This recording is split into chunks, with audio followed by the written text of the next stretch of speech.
I know you see a lot of people edging without the guard, and you think that's cool because it looks cool, but let me tell you why it probably isn't a good idea. One is if you don't really know what you're doing, you're going to be shooting debris everywhere.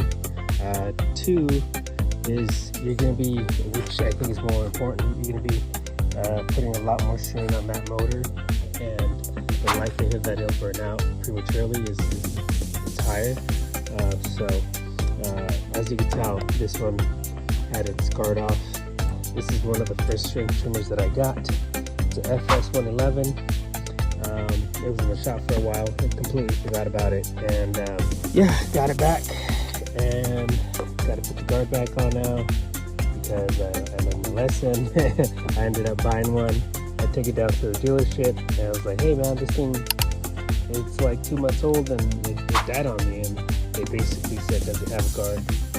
Yes or no? I said no, and they're like, well, we can't help you. Even though it was technically under warranty, it gets void if you take the guard off. So again, you might be saying, oh, but I know how to use it properly, and you might, you know.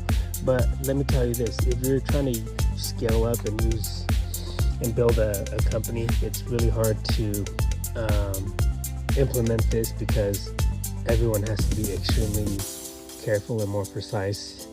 And I know what you might be saying, well, yeah, but you can't really see your cut. Well, in all honesty, this doesn't really help that much either, you know. It kind of shows you where you're gonna cut, but when you have the guard, it shows you where you just cut. So one shows you kind of where you're gonna cut, and the other one shows you where you just cut, which in the beginning it seems kind of hard, but once you get the hang of it, there's other ways to tell where you're gonna cut. So yeah, we're gonna be putting on the guard, and look, so this is good, but then this side is short.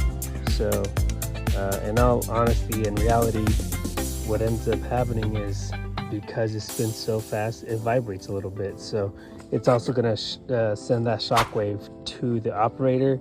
And let's be honest, man, if you're using the string trimmer all day, after about maybe 4 or 5 hours, it's definitely gonna suck, you know, because your arms are gonna hurt, you're gonna start feeling numbness, and you're like, what the heck, dude? Like, and so that's why the guard is going back on this one. It's really simple. They're really simple to take off.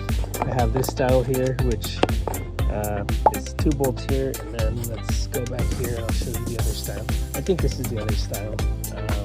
Yeah, so on this style, you have 4 bolts here. 1, 2, 3, 4. It's a smaller guard, but it gets the job done.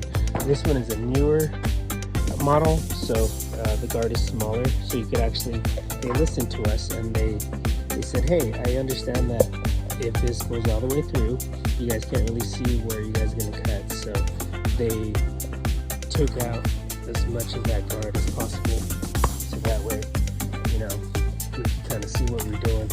But yeah, like I said, those are some of the, obviously there's more pros and cons, but I'm trying to make a short video here, so I'm not going to go too much in depth.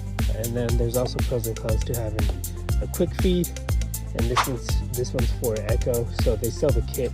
I used to run this all the time when I first started off, and again, it has pros and cons, but now I just leave everything as it comes from the manufacturer, just because one of the biggest cons is if you're trying to find a part for this, I think they stopped making it, so or they have a new version of it which is not compatible to this version, but anyways, that's a whole different video.